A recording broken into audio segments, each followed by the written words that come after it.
Welcome to Innovation Insights, the podcast where we explore innovation in all aspects of life. I am your host, Dr. Eulanda Sanders.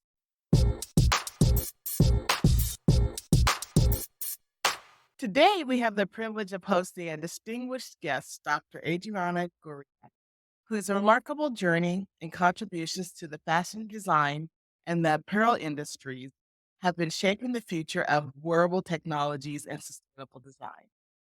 With over 18 years of experience in the apparel industry and over 7 years of teaching at top universities such as Drexel University, Syracuse University, and the University of Delaware, Dr. Gorea stands as a beacon of innovation and interdisciplinary research. Dr. Gorea's transition from a foundation of mathematics and computer science to the pinnacle of fashion design is inspiring and reflective of her unique approach to integrating technology with fashion.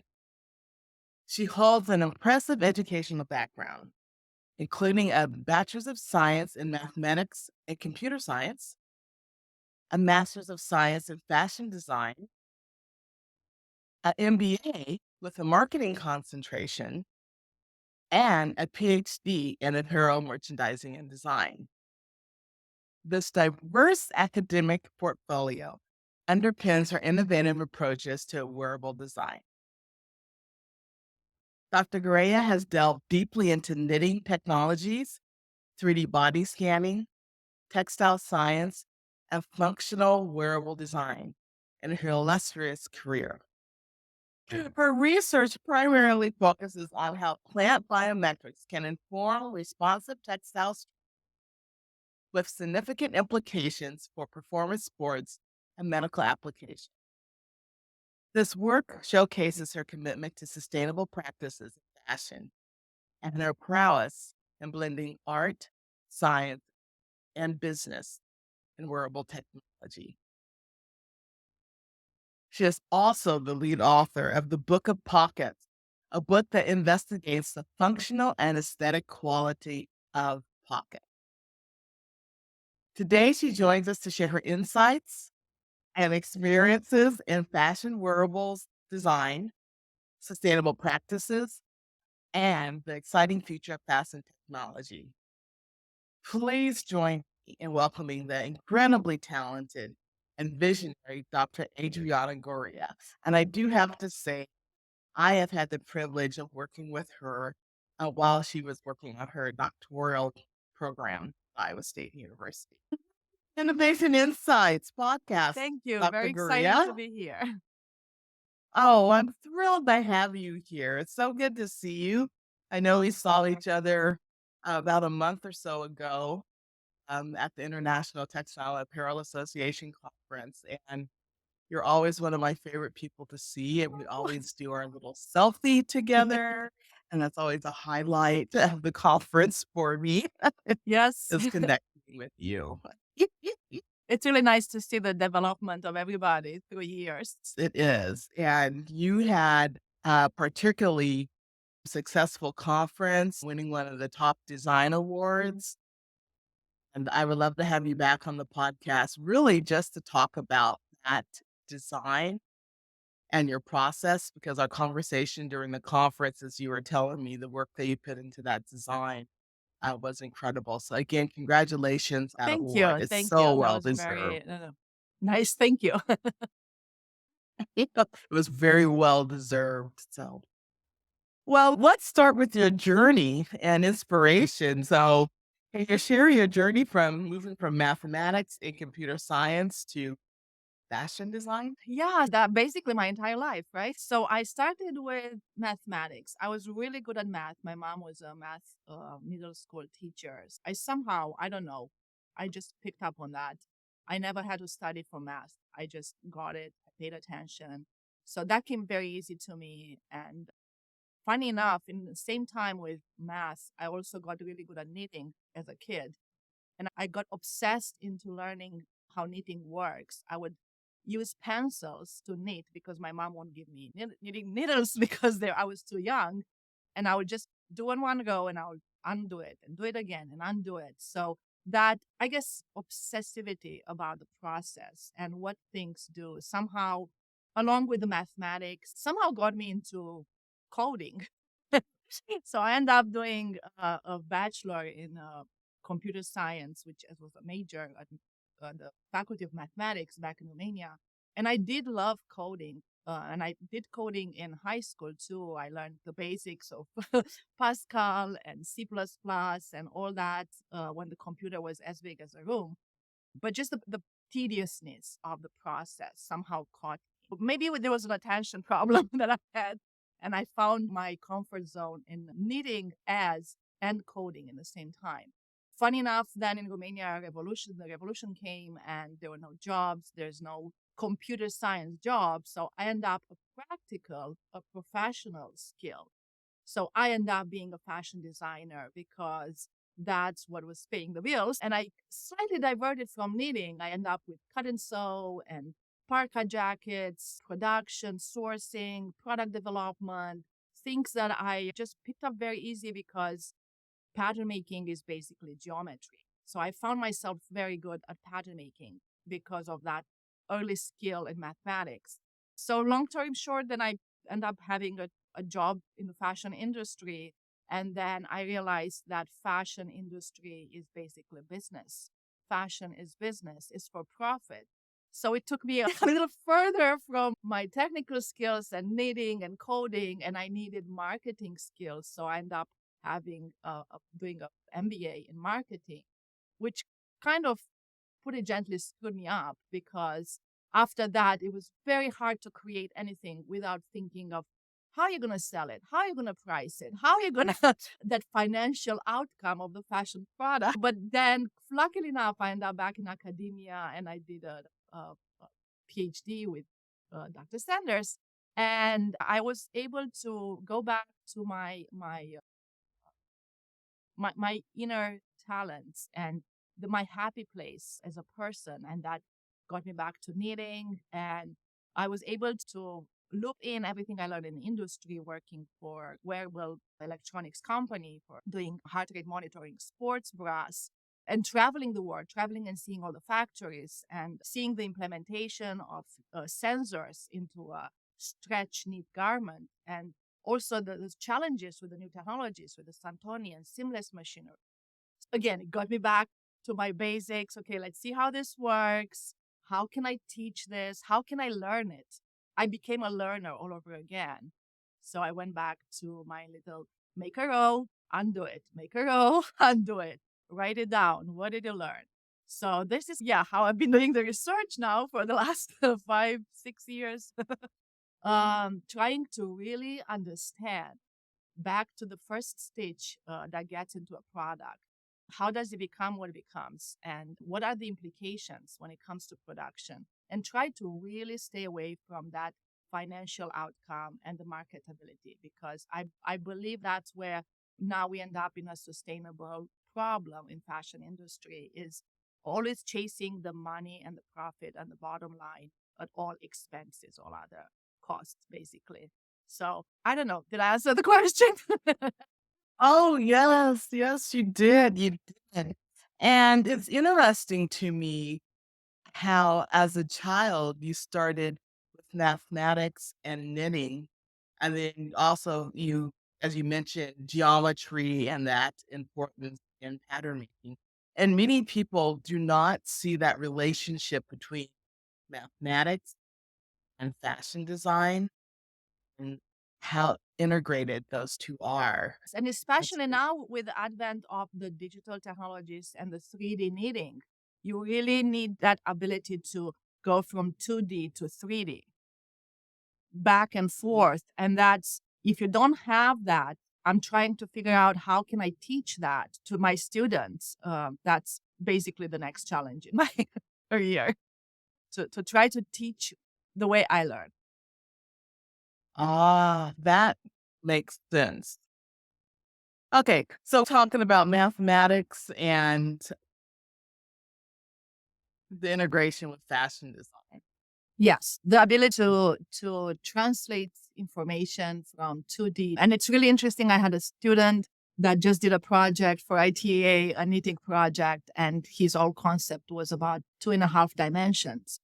He as an art student, he saw that the fashion product, it's something that works with a 2D medium and creates a 3D product. So we are basically in between 2.5 dimension type of field. That's amazing. That's amazing. And your Thank students are so lucky to have you you. with your background from industry to the technology, the science, to be able to coding. I have some basic coding Yeah. knowledge. It just helps. And I'm sure with yours, you probably integrate that into things that you need to do. And so, how do you see fashion curriculum and fashion education changing and evolving from your experiences? Because you've taught at some of the top universities. Yeah, that's interesting because again, comes down from my process of creating something, right? Creating a skirt, creating a dress. You find yourself doing the same thing all the time and you get really good at it. And then it's boring. It's only that many ways you can make a skirt, right? So you try looking for something else. And then let's say you're looking at the furniture and then it's, oh my God, what if I make a skirt like this? So I found that it helps to look outside your domain for innovation, for starting that creative, ignite that creative process. So that's where I see now the education taking a leap where we start mixing the majors. I have that in my one of my classes that I'm developing, and I'm teaching the wearable product design, where it's open to all majors. The last 3 years, I had students from biomedical engineering coming to make products because they're really good with the science of how the humans move and breathe and what needs they have in terms of medical assistance, but they don't know anything about fabric. Last week, I draped a big tent of fabric on an inflatable chair for an assistive device. And it was really fun to teach draping to somebody who had no idea what that is. And I was like, oh my God, we do so much in fashion. So one of a sudden you feel relevant again, right? And you open the window for a whole new innovative process in a separate cohort. So yeah, biomedical engineering, mechanical engineering students, fine art students who, again, they come with that very tactile approach to their medium. So once they touch fabric and they see the machinery, they have a totally different approach of putting a garment together, something that is on the body. But yeah, I think the ability of the academic institutions to allow students to have more freedom choosing their courses and also have the ability to take hands-on courses as in studio. I really believe, and again, from my very narrow experience, that creativity is enhanced when you work with your hands, when you bend over, when you engage your entire human being from, medical standpoint, clinical standpoint, emotional, physical, your room in which you create matters, the people you interact with. I found myself often reaching out to my colleagues. I refuse to just close myself in a room and make something. I don't think the outcome is the same. And it might just be a personality thing. Absolutely. There are people who just, are creating something genial just by themselves. There's definitely a psychological content there. But yeah, in the context of the classroom, see where the classroom is, even the timing. I mean, if you think about, we're talking about fast fashion because we force the product to be done in a certain time period. So how much you can create, how much newness can you bring out within 4 weeks time lead or 6? We somehow do that in the academia. We give students 4 weeks for a project, 6 weeks of a project. So we're pushing everything into that output led, measurable, totally measurable outcome. And I think that hurts the creative process when it comes to really true talent that often needs more time. That's a common complaint from my students. I wish I had more time. So unfortunately, the reply is the industry doesn't give you more time, doesn't give you more money, doesn't give you more resources. So you have to be creative with what you have. And that can be, again, another, I know there's professionals who think exactly the opposite, that the less resources you have, the more creative you are. I do tend to think that's probably it becomes very incestuous relationship with your materials, and it's like, it's only that much you can do. And it all looks the same at the end, which we see now in the area of knitting technologies. The products look very much one like another because there is not much looking outside that field and the technology itself. The technologies are so complicated to learn, and people spend so much time doing that, only that. And then there's nothing from outside. There is no going out and in, out and in. So then it just becomes repetitive, I think. Did I answer your That makes question? Yeah, yes. That was fabulous. That makes sense. I do want to also zone in on your mention of the interdisciplinary classroom and having students from so many different majors.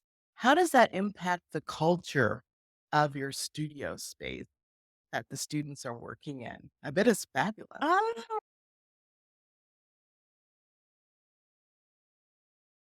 I try to create a relaxed environment. Stress is number one killers for everybody. Again, there are people who actually deliver only under stress, right? I need a deadline to deliver something. Otherwise, I can take the entire life to create, or yes, I could drag it, right? So there's definitely, there is the advice of following my deadlines in my syllabus. Okay. So for people who really need a scheduled, structured life and they thrive in that, I have a very structured syllabus and class agenda where you should have this done by this time. You should have this done. However, for anybody else who has greater pursuit than that particular class, or there are life events, or as COVID taught us, there can be health issues. I do not want my class to add any stress on my students. So all my projects are also to be delivered by the end of the semester. So they can take more time, redo it. I am not focused on, you need to have, you can redo the product, the garment as many times as you want, following the rubric until you're satisfied. So there's not only, okay, that's it, you hand it one time and that's the grade you get. It is more work for me, absolutely, but I guess that's my job to work for that and prioritize the student well-being. I think well-being is something that has somehow got lost in the industry, and AI is going to tax us for us. Because technology doesn't get tired, the humans get tired. So we need to take a breather, and there are other ways we can do things better than just do the same thing over and over and finish it in time. Yeah, so we have music in class. So when we have students know what to do, like I present a project, a direction, and then everybody follows their own process. And yeah, we have music. Yesterday we had smooth jazz. Most of the students are anyway on their headphones trying to follow, but I am their guide. So I help as I can with as much as I have. So I use everything. My entire lab is a collection of market samples and things that they can be useful in demonstrating techniques. And then I always tell my students, this is the way it has been done. So there is no right way or wrong way. It's your own way, but you need to make an argument. So I always go emphasize, where is the concept? Where are we going with this? Why are you doing this way? Convince me. So we become lawyers in class, or market people. Sell this to me. Why? Yeah. What is the story behind this? Tell me a nice story why you did. And then it can become something amazing. Yeah. And I believe that somehow maybe a sustainable take into the fashion product. We got so used in the industry of having perfect seams. Everything has to be a line on grain, everything. And what is not gets discarded. So there's a lot of time and process lost because things are not exactly to a certain standard. So maybe we as consumers, if we think of how many people worked on that product, how much time it took, how many resources, is it really that bad? You can't really wear that, or does it really, can you see the beauty behind? So if we start treating things that come out of the human's hand just as humans, perfect the products that come out of hand, but they do have a trace of how many people work. So that should be cherished. That should mean something, right? Anyway, so as designers, it's important, I think, to cherish the touch a person does, whatever that is. I'm looking at my children, and again, being a mother helps me to be an educator. But it's funny how ever since kindergarten, I have boxes and boxes of everything my kids create in class. They play with chalk. Oh, look at this. She made it in kindergarten. Oh, this. So we cherish those. Somehow by the time we're adults, 80% we make is trash. It's not good enough. So that's why we have so much trash, maybe. So maybe reevaluating the way we create things, and maybe recataloging, and maybe they become different markets for the products, not just, okay, pass and fail, outlet. So I think in the future, maybe it will be interesting to see if we already have that trend happening with reviving the used clothing, right? So they're already damaged. I see our students are looking for that. Oh, this has been worn. Maybe even the idea is like, who has worn this, right? Is, oh, Madonna's bra is there. And it's celebrities, they somehow imprint in their garments, and that gives them more value. But why? We are all Madonna. We are all, unique in our ways. Yeah. Yes. So there's a person that gives value to the garment by wearing it. But then I also think that all the other 100 people who touched and made that garment, they get Yes. lost in the transition. So there's a way to quantify and value add that in the story of the product. That could be really interesting. I think it will add more meaning to our lives. That would be a whole new social platform that our garments can serve. I love that. I love that. Really honoring all of the hands that have touched the garment. Yeah, Yeah. fashion industry has all these sad stories of Yes. tragedies happening while everybody's trying to make a garment, a cheap garment. Maybe it's time to Mhm. turn the microphone down. I agree. Yeah, to Agree. lift everybody, I guess. We're Mhm. putting in the fashion, we're putting people on the stage who wear expensive clothing, right? Who basically had Yeah. no input in the garment. Right. They just Right. wear it, and then we celebrate it. And so maybe it's time to turn the other way around. Yeah. I'm gonna celebrate that everyone else that made the garment. Yeah. Oh. Well, as we change a little topic a little bit, I want to talk about your research. And I remember sitting at a luncheon during the International Textile and Apparel Association meeting with you, and you had a aha light bulb moment during the conference. And so we started discussing plant biomechanics, and textile structures, which became a real foundation for your dissertation research. And so, could you talk a little bit about the intersection of those two and your dissertation research? Absolutely. Yeah. So again, going back to my childhood, I spent a lot of time in my grandmother's garden. I would just spend time with flowers and around flowers, and I always look at petals, and it was something that just stayed with me. I was always a nature gal, and somehow, yes, developing my research questions for my dissertation, I started looking. I think I was staring. I had flowers in vases all the time around my house, and the mechanism of a flower getting wilted and it gets soft and droopy, and then you water it and it gets back on. And it can do that several times with no batteries, right? Just water. Somehow that, and then the fact that I was working in the athletic industry and doing sports bras and seeing the struggle of managing moisture in activewear and how we wick away the moisture. And it just somehow things looked dumb to me. And I was like, why are we wicking away moisture? Why are we trying to let the water get through our fabric? Why don't we use that moisture to do something such as get up, get down, get up, get down, like the flowers do? So that the mechanics, the plant biomechanics, that became something that I started researching and learning and reading all these journals from a whole new domain. And then, yeah, somehow I say, okay, I'm going to make that, let's put that in a bra, a sports bra, because you always go back to everything back to something also more familiar and dabble with something familiar. So I knew something about sports bras and seamless knitting. And I was like, okay, how can I make a fabric that could do that? So then looking at the magnified images of plants, and I have one here. Okay.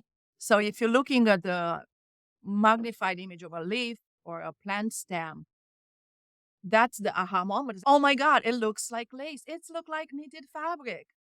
I can totally knit that. So I think you're the only person I know that would look at that and say, "Oh, I could totally knit that." yes. Uh-huh. And you could. Yes, absolutely. Yes. So, yeah, so I went to a knitting technician working on the Santoni machine, and I was like, how can I make this islands in a fabric that will absorb the water and they're gonna shrink? So they create that biomechanics, where the fabric gets more compressive on the body. So that was the start, and now I say 4 years later. I have my fourth iteration on that brand. So I have a system here. So this was my dissertation where I created a sports bra with this inlaid areas of wool. So that was something also fairly new when I started this. That wool is a natural smart material, right? It's our hair. We curl it. It goes back to whatever genetic information it has. I started adding this sustainable material into otherwise nylon, polyester, spandex, activewear, and see how can we create different ways of managing moisture when it gets into the fabric. So everything now came down as you start researching from macro size. You have to go really deep to be able to engineer the shape via little tiny stitches and fibers. So I went through several different yarn combinations and then even the tiny little tech bubbles, so to speak. Now, I'm not sure if you can see them. And the layout.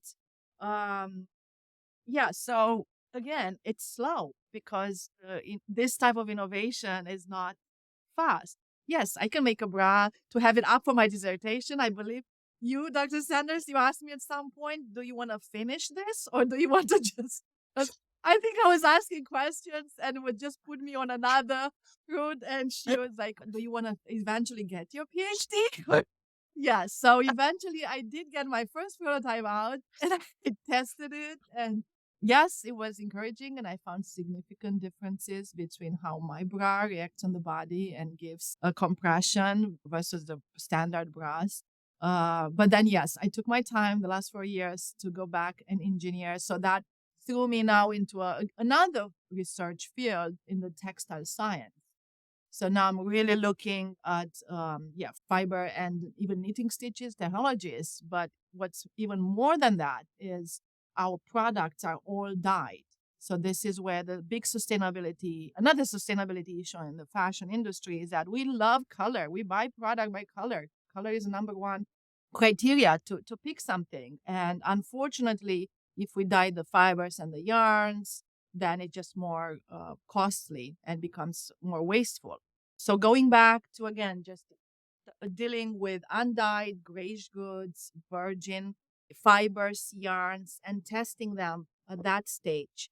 And maybe eventually we'll add some natural coloration. So I have a student now here that is now we're having a little project working to see how natural dyes will do on such a product, which theoretically so far we know it's a no because eventually they fade, the color fastness is not good. But so what? So let's find a way. Do we need a perfect color all the time for 100 washes? Because we know we love our denim when it's washed out. So again, as I tell my students too, we need to change our aesthetic standards and our aesthetic expectations for a more sustainable fashion. Maybe it's not perfect seams. Maybe it's not perfect yarn thickness. Maybe it's not perfect shape. Maybe it's not perfect color. It's just your garment and then you wear it and then you give it value and then it becomes yours and it's a different story. So we need to change the story of fashion. Oh, well, and you're right. The story can change and it needs to change. Yes. I mean, it's ridiculous. We have all these neon colors. And I remember being in the industry and agonizing over 100 lab dips that we can't get the exact shade for a sports bra. And then you're looking at the consumer level, it's like, do they really know? I mean, do you really care? But we will have in the industry, 500 bras going to outlet or other things because the shade was wrong. Uh, Kind of pathetic. Very true. Yeah. Very true. So, I so remember yeah, those days. yeah. Mhm. So again, when it comes to the fashion education and our students, definitely, people come to college, they get a fashion education, and they expect to get a job and work in the industry. So, and then the industry expects our student to have certain skills, right? So I'm not sure exactly where the innovation goal goes into this process, because the industry's goal is to have workers that will take the product from A to B and create a marketable thing, right? So when I Mhm. talk to my students, they have visions, they have personal ambitions, like me as a researcher too. Now I can't sell that probably. I can't sell a white bra and a grayish goods. The consumer is not at that mindset. But in research, I have the luxury to say, hey, we're not researching for for commercial product. We're going to Mars, right? It's maybe a Mhm. couple generations ahead, hopefully. Um, Mhm. but so this gap between where my research is and what wants to be, and then what I'm supposed to teach, it gets bigger and bigger. Mhm. It Yeah. does. It So does. eventually, yes, our students, they need to know what the machine does. They need to be able Mhm. to make development packages, right? Mm. On product Mhm. development, they need to know what the fabrics are. So it's a Mhm. little worrying too, because also a lot of that technical work, it's now can be done by AI. So those are Correct. jobs that are not going to be there much longer. Mm. However, our students, they need to know all that technical knowledge to be able to create. And on top of that, you want them to go and dabble in other fields too, to be creative. Right. Right. Um, Right.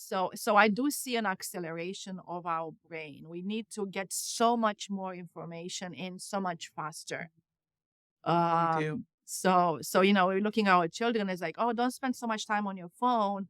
Play with wooden blocks. And I was like, no, I don't think so. I think our kids will need to be able to process all that data. Like, yeah, you're Mhm. learning. Now, where are you taking the information? That's a whole different story.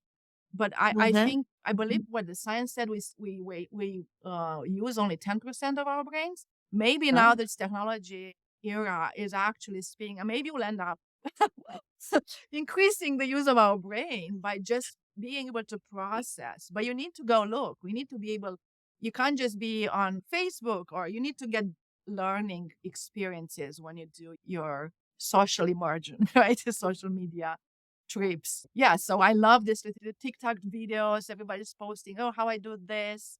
When it comes to, Mhm. skills that help you in the industry, or the Absolutely. engineers will post, okay, I did this device. Those are Mhm. really inspirational moments. Yeah, they are. There's a lot of like you said, information out there on social media that then leads you. I mean, that's how I've navigated creating this podcast was, oh, there's this platform I can use to do such and such a thing. There's this platform. And it's been someone demonstrating on TikTok I didn't even know. know. 'Cause, yeah. And Uh, there's so much out there. Yes. So how are you going to it's, pick what you use? yeah, Yes. It's the yeah, same with the fashion product. I do believe that a fashion designer has one of the most complicated jobs in the world, because if you think of it as an artist in other fields, let's say a painter, the canvas is pretty much the same, has been the same for a mhm, generation.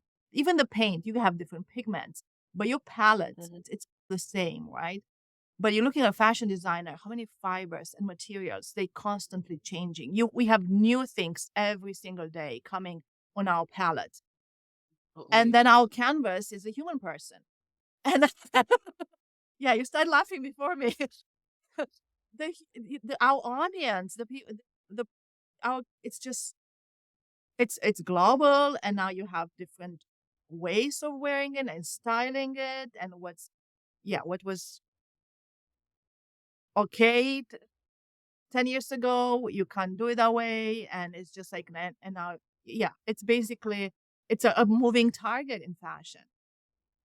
It And then you have is. the It is. technologies. A painter will just have the brush and you have your hand and the canvas or the sculpture, right? So it comes down to your hand and your medium and materials.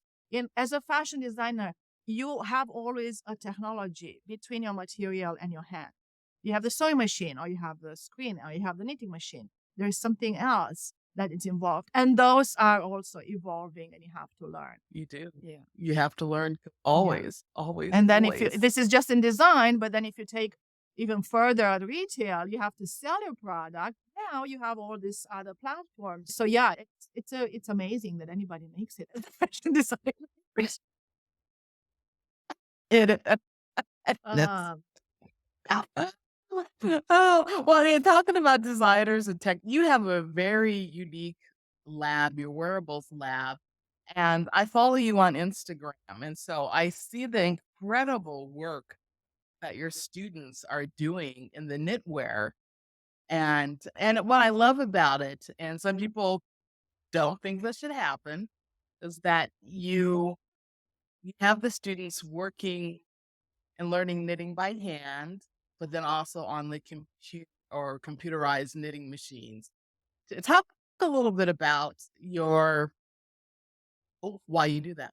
so funny enough, it's because it's faster. So technologies, and as you obviously know, the knitting technologies are very specific. So our hands can do much faster many things.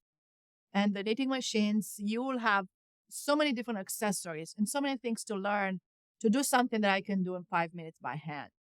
So the whole hand knitting thing started during COVID when we didn't have access to the labs. So we had a knitting class. I had to teach my students knitting. So I created those videos of hand knitting.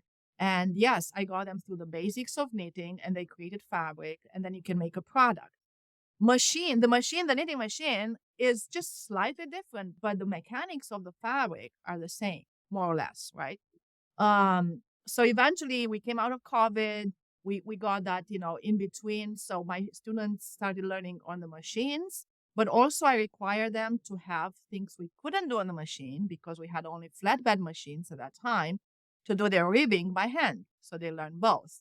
Interestingly enough, I've seen, because we have industry guests, and yes, there are some industry players that they have knitting studios for the development, and they say they like their interns and new employees to know hand knitting for the same and obviously the ability to work with chunkier and heavier yarns, which in fashion is awesome. So yes, you have added benefits from still knowing how to hand knit. The bulky machines will take you still only to that much thickness in yarns.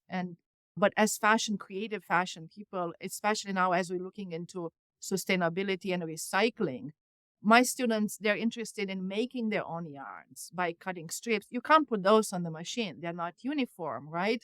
The outcome it gives them so much joy, connect. It's a story. It's that sustainable story I'm looking forward.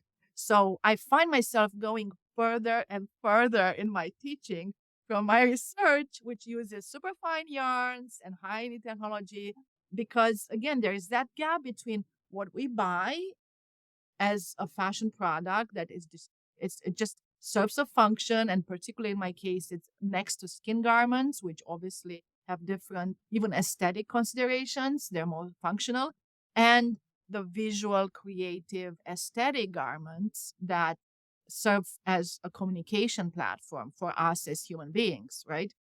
So those tend to be chunkier, more textured. And our technology doesn't help with that. So that goes back to our hand knitting and yeah, using our hands and yeah, being able to engineer every little stitch.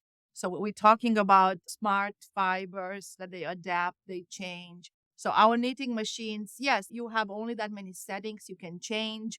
Still, you can't have every needle doing its own thing, right? But with the hands, we can change our mind with every stitch, and I can turn around or I can make it, I can change the yarn. There is that flexibility in, again, working with the hand. So I do love when my students nowadays, now we're teaching only on machine knitting, and I made the hand knitting optional because we don't have time in the class.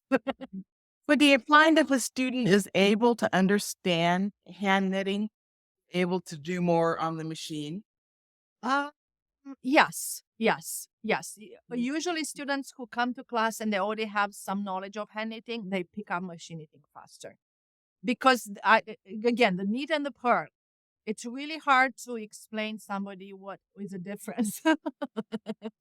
Mm. So even on the machine, yeah, it's just the same thing. The machine does knit and purl, but on the hand, you actually see it and you can do it. You have to do it in a different way. So it goes down to Mm. that very basic step of the knit and purl that if it's not understood via hand knitting, it's a little bit harder being picked up with just machine Mhm. knitting. But Yeah. yeah, and again, it comes down to digitally, we can acquire information faster, but in the class setting, in the studio setting, it's only that much we can teach a student a whole new technique and a whole new way of making garments out of yarn via knitting. Mhm. And then there's so many different machines. So far, I just stuck with flatbed machines and we didn't bring even the rebars in because there's much to do just with flatbed. You don't need a rebar. You can do other Mhm. things. But now I Mhm. have students who finish their class and they ask for an advanced class knitting. So they want to know more, which is great. You pull them in. And then once they interested and they can manage the technicality of the product and even making the graphs and understanding, the graphs become coding. Then they get into coding, then they become interested into the digital machines and the higher technologies, which eventually become that. Still, I didn't hear anybody so far in my couple of 4 years now of teaching knitting be interested in working with the big machines in the industry. There's still a wall. The Mhm. the stall, the shima, they're all, you Mhm. designing behind the screen. Mhm. It's all digital. And that's a huge barrier for my students. And See. yes, you don't get to touch the needles, to touch the yarn, to see the drop stitches, to fix it back, to see what your material. Mhm. The Mhm. technology put a wall between the creator and the material. Mhm. At least Mhm. the flatbed machines, you're closer. You still have the machine, but you're still closer. So yeah, the industry needs knitting technicians. They do. Yes, They do. and They do. they're usually engineers. They're usually people who come from engineering or technical background, and they are willing Mhm. on to put the work of managing settings and cams and Mhm. beds and Mhm. racks and all that and tensions. Mhm. I keep thinking about Mhm. that, but I feel designers, we teach Formula One drivers. Nobody wants to be the Um, guy who changes the tires for Formula One, mm, mhm. but Mm. we need both. And We mhm. need We both. do. We Yes. do. They need to work together. Yes. As you know, as a knitter, you need to service your machine. You're a technician. You are out on my knees picking up drop stitches and figure it out. And the carriage gets stuck and the yarns. And that gets, yeah, worse with the bigger machines. So, yeah, that's a barrier. But, and that comes, go back to even the sewing machines. I mean, the serger is like the culmination of frustration probably in all the labs. I mean, can we just reinvent that? I think somebody in class said is like, can somebody, pick up on that project in the industry and make the ability of just sewing to stretch fabrics together fast? I know, Mhm. yeah, I know, it's interesting because that technology has not changed, and it's so complicated, No. and, you have to if you're in a factory, you have to Yeah. have dedicated engineers and mechanics just Yes. to deal with those machines that break down And that's or is great in the factory because they will have a machine set up for one fabric, and then for maybe a few weeks we'll just run that fabric. But in our studios, yes. we have a student who needs 5 inches of a seam with a new fabric and four different spools of thread. Then comes another student who needs a whole different fabric with new threads. So the machines keep getting changed, and that's a lot of time spent which is not really creative. It's, I say, tire changing. Yes, there are many. Again, it's like that conundrum of, is technology really helping us in this process, or is it a lot of time wasted on changing threads? Yeah. Yeah. Can be.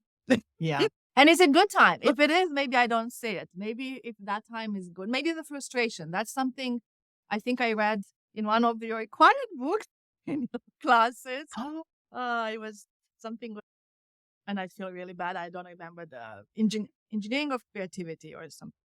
I forgot. I will send you that. One okay. of the many books, Yeah. yes, in creativity that That's one of the many you books you got had me to read for that started on class. reading. I didn't even know before I took your class that there are books written on creativity. Yes, that was fun. But there, it was this idea that people who are creative, they need to have those early experiences of frustration and failure, basically, to Yeah. build that Yes. grit. It takes a lot of grit to just push through Yes. the stages of, Yes. Yes. yeah, of bringing. Yeah. That might have been Mihai Yeah, yes, Csikszentmihalyi's yeah. book Well, that's why on it flow. explains why I don't Yes. remember the Yes. name, because I think it was Yes. Bulgarian gentleman with a really Yes. long name. Yes. Yes. Yeah, he has some different examples of creative people in different fields, and he found that the early upbringing stories, they all had some grief in their life, but that built that the ability to push through in creative process, to not get Yes. turned off just because you have to change 4 threads in the sewing machine, or you dropped 5 stitches over and over. Yes.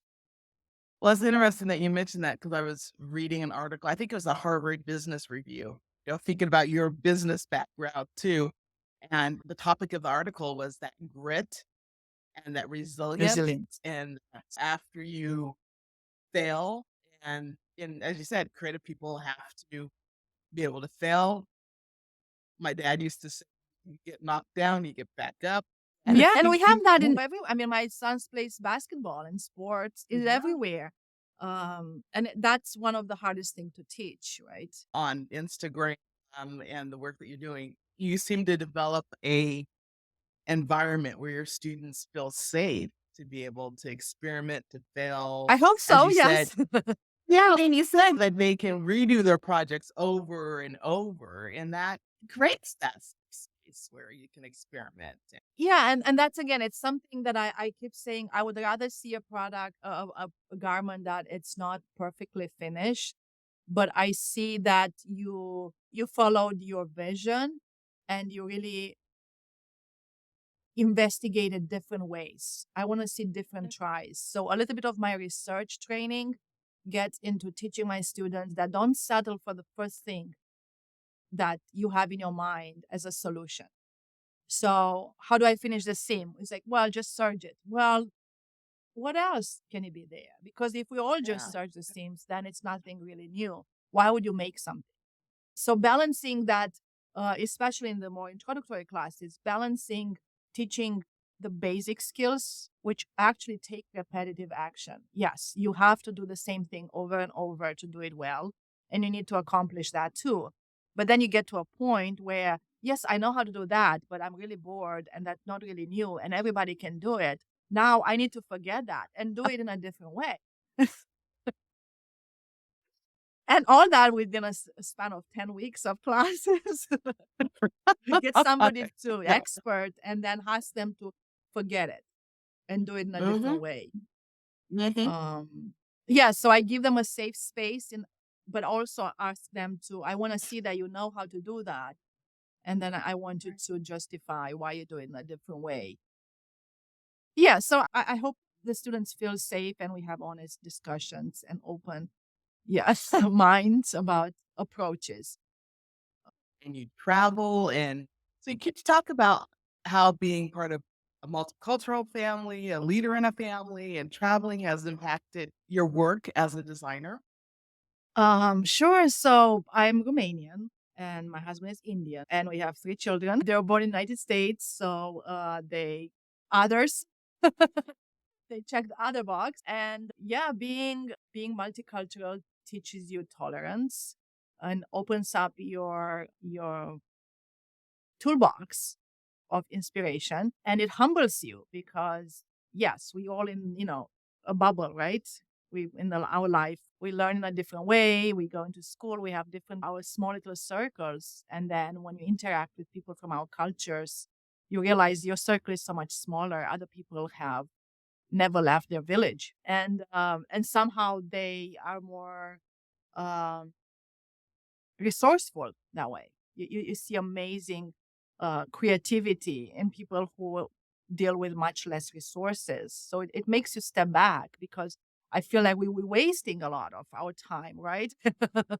um, and then we also creating a lot of product that maybe not be needed. We talk about, first world worries and needs. And people Mhm. from, India and the villages, they wouldn't really, you need that? It's like we create a new product for every inconvenience, right? Basically. So, or do we need that? Is that sustainable? And we encourage that, right? I mean, that's what the Shark Tank is. Let's make another cupcake or, so it makes you wonder. It makes you double check yourself and step back and slow down. So that's really important. And I make a point of having my children too travel to see the world. And I think that's maybe one of the biggest takeaway. You come back with a bitter taste because you see humanity. Humanity is big and ugly, and there's so many conflicts all over the world, and you have to be aware. So it saddens you. You come back in your happy place, and okay, go to school, and everything is good, and you feel like life is good. But overall, it makes you wonder: is this something I can do for the rest of the world? What is my meaning? What is your purpose? Um, so yeah, not to be sad, but the other day I was reading another thing, I read books about cosmos. So and genes, right? And aliens. And so it makes you, wonder, we're so tiny and what exactly are we doing? Are we little mice? Yeah, my husband laughs at me. He's like, really? Are you going to talk about cosmos now? Because I'm hungry and I need dinner. uh, so yeah, balancing family life and culture, and then trying to figure out what our meaning is. It's tough, but I think it should be pursued. I think, yes, I think we have to step back, and this also came up from my conversations with some of my students in biomedical engineering. The way they frame their projects are always, you find somebody who needs it. Who are you going to help with this product, right? And Mhm. then you come back and you're looking at the fashion. It's like, wait, are we helping? Because everything is about, I want it. I need this because I want to feel whatever accepted socially. Is I really, and it's like I just put there are medical needs and there are assistive needs and adaptability needs, and then the fashion product becomes so superficial. So it makes you question: who are you and what are you doing? Is it a greater Mhm. good? And then you're doing all that with all that waste and impact. So it's very saddening. It's very saddening, but I think it's an exercise that should be done. So I tell my students, especially my seniors, you really want to travel. You want to travel, you want to open up your perspectives and reevaluate. And it can be life changing. Absolutely. So, So, yeah, but I think it's important. It comes down to the stories, right? The story you want to yeah, tell, the story you want to be, and then how right. you loop in more people into your story. That's true. Yeah. So, yeah, so that's how I and I bring my children to my classes all the time. My daughter loves to be in my class when she doesn't have school, so she comes at college. Uh, but yeah, she's my inspiration. She's a 10-year-old and they are digital natives. Everything is digital. Like we have breakfast and there'll be the cereal box on the table and she puts her finger on the cereal box and she tries to do this to the picture. To yeah. Yeah, So I'm yeah. thinking, okay, I can see that as being wrong, but also I'm thinking, oh, maybe the steel boxes should do that. Then maybe they should. It Because should. why is she looking? Because she finished reading and her mind is looking for something else. Yeah, she's looking for the for the next source of for the next of information. it. Yeah, so definitely. Oh, well, this has just been wonderful. K How can people follow your work and engage with, your research, your wearable labs? Well, first come to your D, join our fashion and design program. But yeah, I do post on Instagram with fashion underscore wearables, things that we do in the class with students and my research. But then, of course, you can Google me and see my papers, my website, adrianagorea.com. Yeah, so as I said, I'm in sabbatical coming up in spring. So I plan to catch up and do a better work disseminating my work on internet. Besides that, yeah, email me, agoria@udl.edu, LinkedIn. Yeah, it's very interesting. I'm trying to again cure. We talk about the well being, right? So it really stresses me out when you go because everybody's bragging, right? Everybody's putting their work. So then when you go, is whoa, you feel like again you're not doing enough, right? So it's a little depressing. So you need that break. It's like I'm not gonna look at what everybody else is doing because I need to focus on what I'm doing. Um, so you want to be and look once in a while on social media, but you want to be careful because it can be depressing. You open that door, right? And it's the world out there.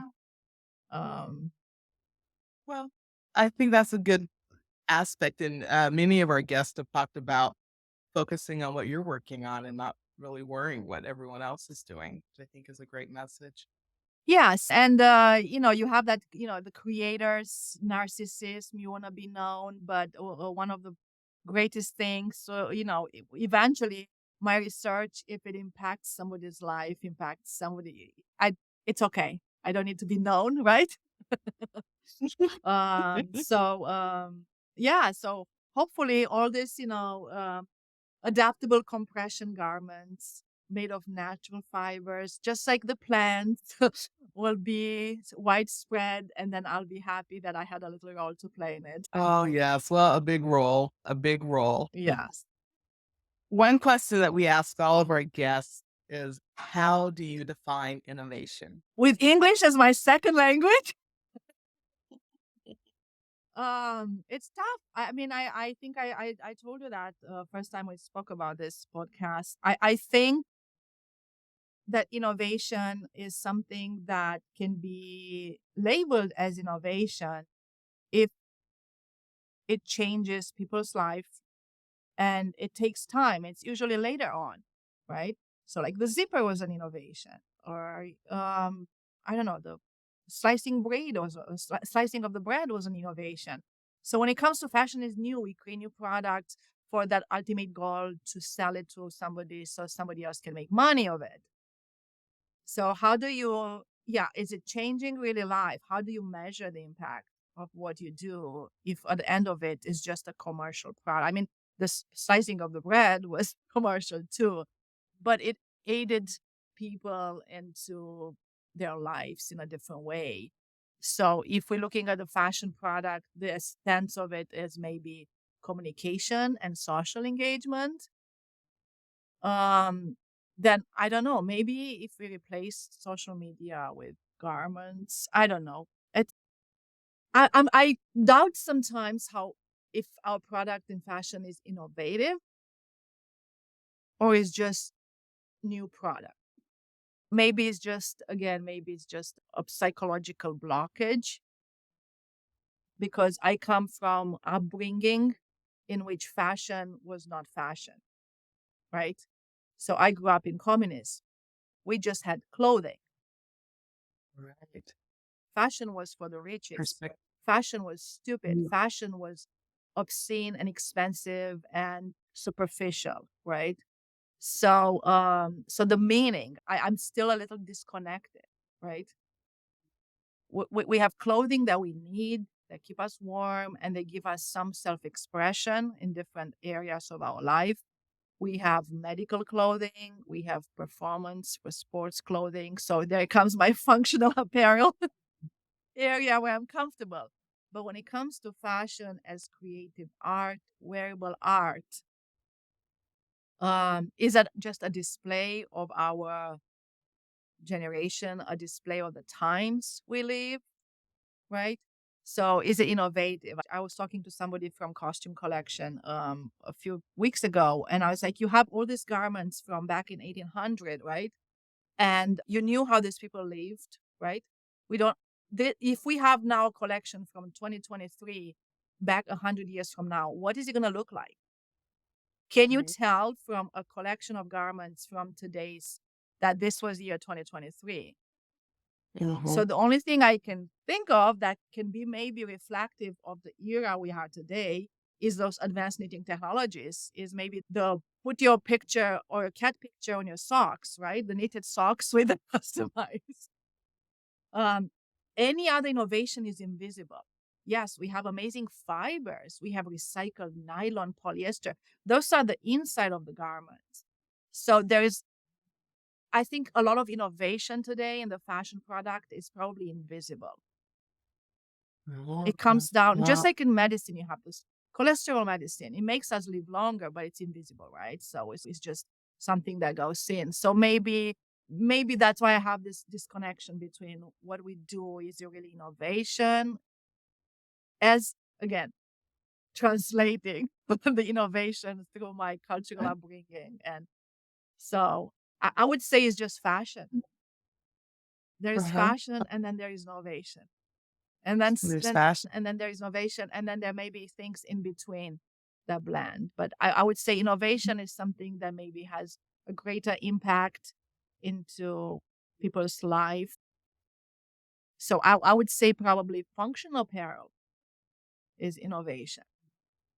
Mhm. And that Mhm. includes, yes, as I said, next to skin garments, um, garments that have all these sensors and will tell us ahead of time if our sugar is low, if our mood is too depressing today, and go outside, take a walk, or start jumping. So eventually, our membrane clothing that goes under our garments, those are really, they're going to be, we're not quite there yet. We're still trying to integrate the electronic part and Right. into the garments. Um, so I think once that sweet spot is achieved, once the batteries are getting smaller, yes, Keep one. I think it's gonna be a explosion of innovation into the undergarments, and that then we can tackle the aesthetic of it and the fashion. So it's gonna be interesting if those are gonna go through the outer layer of the garment, which becomes our flamboyance, our yes, our Yeah. our social attire versus the membrane Mhm. underneath, which is our health and performance garments and well-being. I don't know. Interesting. Oh my Did I god. answer your Yeah, question? that's yes, you did. Yes, you did. And so much more to think about. I'm definitely gonna I have to have you back at some point to talk some more. You're so inspiring, and it just reminds me of how truly brilliant you are. Oh, And thank so, you. I thank you for joining us today, Dr. Gorea. thank you. It's been an absolute pleasure to delve into the intricacies of fashion technology, sustainable design, and your groundbreaking journey in the world of apparel and wearable technologies. To our listeners, I trust that this conversation has opened up new avenues of thought and inspired you to push the boundaries of innovation in your respective fields.